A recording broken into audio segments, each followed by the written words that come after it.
تو اردو کی ابتدا، ارتقا، تاریخ، اردو ادب کے مزاج، تہذیب، روایت سے وابستہ ہے، اور دوسرا سرا ان ضرورتوں کی تکمیل کی نشاندہی کرتا ہے جو دلوں میں فاصلہ پیدا کرنے والے ماحول کا پرورتا ہے۔ اور اگر یہ بات بھی ذہن میں ہو کہ ہم اس سال آزادی کی 75ویں سالگرہ کا جشن منا رہے ہیں تو اس کی اہمیت میں مزید اضافہ ہو جاتا ہے، اور اس اہمیت ہی کے پیش نظر ساہتیہ اکیڈمی تو ہمیشہ اچھے کاموں میں تعاون کرتی ہے۔ اس سیمینار کے انعقاد میں جو کچھ تعاون دیا ہے ساہتیہ اکیڈمی نے، میں اس کا بھی انتہائی شکر گزار ہوں، اور علماء کی خصوصی دلچسپی ہوگی۔ ان تمام جہاد پر، ان تمام متعلقات پر موضوع کے بہت طویل گفتگو بھی کی جا سکتی ہے اور بہت مختصر گفتگو بھی کی جا سکتی ہے، لیکن دو باتوں کا ذکر بہت ضروری ہے۔ ایک تو یہ کہ اردو زبان اور اردو ادب دونوں کا ضمیر و خمیر ہندوستان دوستی، وطن دوستی اور انسانیت دوستی پر ہے، اور دوسرا یہ کہ اس کی صورت گری میں ہندوستانیت نے سب سے اہم کردار ادا کیا ہے۔ جو ہندوستان کو نہیں جانتے، ہندوستانیت کو نہیں جانتے، ہندوستانی ذہن و تہذیب کو نہیں جانتے، وہ اردو زبان کے مزاج کو صحیح طریقے سے سمجھ نہیں سکتے۔ اس کی پوری تاریخ ہمیں بتاتی ہے کہ جب بھی کوئی حملہ آور ہماری دھرتی پر حملہ کرنے کے لیے آیا ہے تو اردو کے ادیبوں نے اس کے خلاف احتجاج کیا۔ 1739 میں جب نادر شاہ نے حملہ کیا تو میر تقی میر زندہ تھا، بڑا تاریخی شعر کہا تھا وہاں کے قتل عام کو دیکھ کہ دلی کے نہ تھے پوچھے اور آپ مصور تھے، جو شکل نظر آئی تصویر نظر آئی۔ حملہ آوروں کی مذمت کب کی ہے؟ اس سے پہلے بھی اس کی مثالیں دی، میں ایک مثال سے دے رہا ہوں۔ مجموعی مزاج یہ ہے کہ اردو ادب، اردو زبان، اردو شاعری، اردو کا ساہت، اردو کے ساہتکار بے عمل شخص کو اور بے فیض شخص کو انسانیت کے دائرے میں رکھنے کے لیے قائل ہے۔ حملہ آوروں کی بات تو بڑی دور ہے۔ جگر نے کہا تھا کہ خلوص شوق، نہ جوش عمل، نہ درد وطن، یہ زندگی ہے خدایا کہ زندگی کا کفن،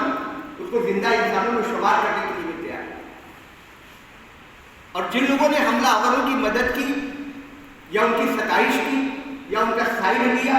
یا ان کی معاونت کی، ان کی بھی مذمت کی ہے۔ اقبال کے جاوید نامہ میں دیکھیے ایک مصرع آتا ہے کہ الما جعفرانی ہی زما، اس زمانے سے لے کے آج تک آئندہ جب کسی بھی شاہ صاحب نے بہت وسیع کینوس میں بات کیا ہے۔ 1904 یا 5 میں علامہ اقبال گورنمنٹ کالج لاہور میں لیکچرر ہو گئے، اور وہاں کے ایک طالب علم تھے لالا ہردیال، جو ہماری تاریخ میں بہت بڑے انقلابی کے طور پر جاتے ہیں۔ لالا ہردیال میں اور اقبال میں بہت زیادہ عمر کا فرق نہیں تھا، یہ 1877 اور ان کا 1986 پیدائش۔ لالا ہردیال ممبر تھے YMCA،